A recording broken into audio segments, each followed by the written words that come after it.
here's the way it works. You either adhere to the social order or you stand outside of it. As soon as you stand outside of it, you're in a chaotic place because there's no guidelines. And then you either live chaotically because there's no guidelines, or you start to formulate order. But to do that, you have to know what you want. And you have to know how to express it. And then you have to figure out what your partner wants and help them express it, and then you have to negotiate a solution. Well, I would say 1 in 20 people know how to negotiate. It's really, really difficult. I mean, just think of the steps. First of all, you have to know what you want, and then you have to admit it to yourself. Well, yeah, right. Like, you're not even going to get to the first one in all likelihood. What do you want? A lot of what you want can't be articulated even, you know. I'll give you an example. So, there's a great study done a while back on the prediction of relationship longevity. Okay, so here was the question. How many negative interactions do you have to have per set of how many positive interactions per negative interaction do you have to have with your partner in order for the relationship to remain stable? Okay, so let's say you have 1 negative interaction to every 1 positive interaction, okay? Or maybe you have 10 negatives to every positive. Then you can imagine a different situation where you have 100 positive to 1 negative, right? Spanning the whole potential continuum. And you use that to predict relationship satisfaction and longevity. Well, you might think, well, God, obviously 100 positive to 1 negative is the preferable ratio. And so it's those people who, you know, their relationship is nothing but constant compliments and bliss. They're the ones who last. It's not true. What you see is that there's an optimal ratio domain.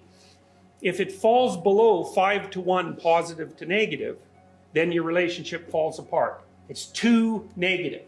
And it's partly because people feel negative emotion more than they feel positive emotion. Because you can be hurt more than you can be pleased. And so one that's only 5 to 1 is too punishing, and people won't stay in it. But if you get above 11 to 1, it gets not punishing enough. And you think, well, what does that mean exactly? Well, what do you want in a relationship? Well, you think, bliss. It's like, that isn't what you want, as it turns out. It's more like you want someone to contend with. You know, you don't want to push over. You don't want everything just to be easy, you know, and this is the sort of phenomenon that Kierkegaard was talking about when he talked about deciding to make things more difficult for people because that's what they need. You know this perfectly well, because if you go out with someone and they worship you and they dote on your every word and there's nothing but positive feedback coming from them, you lose respect for them almost instantly, and you go wander off and find someone who's more interesting. And part of the reason for that, I think, is that you want the person that you're with to challenge you, so that not only do you do reasonably well day together, you know, so that you can coexist in the same space with a reasonable amount of peace, but you also want there to be enough tension in the relationship so that you're both involved in a process of mutual transformation. Well, try specifying that in an articulated way. You know, good luck. You know, and it also explains strange things about people, like the fact that they'll stay in pretty negative relationships. Like, what the hell are you doing there? If you'd articulated it 2 years ago and you said, well, I want to be with someone I'm miserable with half the time, of course, you're never going to say that, but it could easily be that that's what you're after. It's a great thing to know with people, like in your relationships. Here's the key to a good relationship. It's not the only one, but watch your person carefully, carefully, carefully.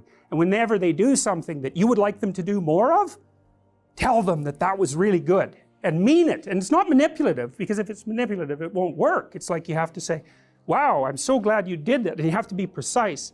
Here's what you just did that I thought was great. And oh boy, that's so nice that you noticed. I can't believe that you noticed. It's like, you know, you do that 20 times and the person will be like the rat that's just pushing the lever for cocaine, you know. So, but no, I'm serious. It's Skinner established this. B.F. Skinner noticed this a long time ago. Reward is intensely useful in terms of modifying behavior, but the problem is that it's really hard to notice when things are going right, because you're kind of primed to notice when things are going wrong. And so you use threat and punishment more often as agents of shaping the people that you're around, because you know, when everything's going right, it's like, what are you going to say? Everything's going right. It turns to zero. You just assume it, and that's not good. That's not good. You want to pay attention, and if your person, your children, your wife, your whoever, your mother, your sister, if you want to rectify your relationships with them, and I'm not saying to do this in a manipulative way, it won't work. But if they do something that's promoting harmony and peace and goodwill, it's like, attend to it, tell them that you noticed. It's like, it's so useful. And you have to get rid of your grudges and your resentment to do that, right? Because you don't, you're kind of mad at your sister, and then you notice she does something good. You think, there's no goddamn way I'm going to reward her for that. So you ignore her when she does something good. It's like, that's brilliant, that is. Because then you've just punished her for doing what you want. And people do that with their kids all the time. You know, because they let the kids dominate them, then they get resentful, then the kid will run up to them to show them something that's kind of spectacular, and they're not happy. They'll like, oh yeah, that's, you know, I'm working. You know, little kid is all sad about that, and he's just learned something. So, and it's not perhaps what you want him to learn.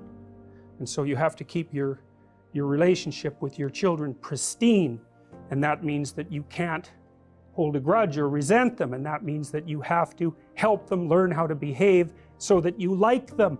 And that way, if you like them and you're kind of sensible, and maybe your partner also likes them, so you know, you got a consensus going there, there's a reasonable possibility that other people will actually like them too, including other children, and then the world will open up to them.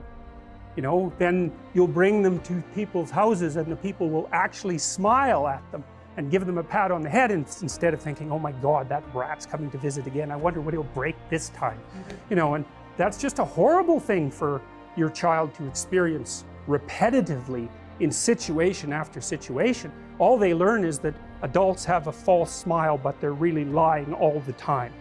God, it's like a bit of hell, and there's a lot of children who are trapped in that. It's really awful to see. I can see kids like that when I walk down the street. You know, it's like, they're little doomed things, and there they are, and you know, they're screwed in 15 different ways, and there's no way out of it. It's really awful. So I would not recommend that you do that. It's better to notice that you're a bit of a monster, or a lot of a monster, and notice that you are much happier with the people around you when they behave in accordance with reasonable social norms, and then you actually feel genuinely connected to them, and you want to work on their behalf so that everything works out. But if you think you're a good person and that you'd never do anything that was harmful to your children, then you can just forget about that, because you'll never take it seriously enough to actually learn.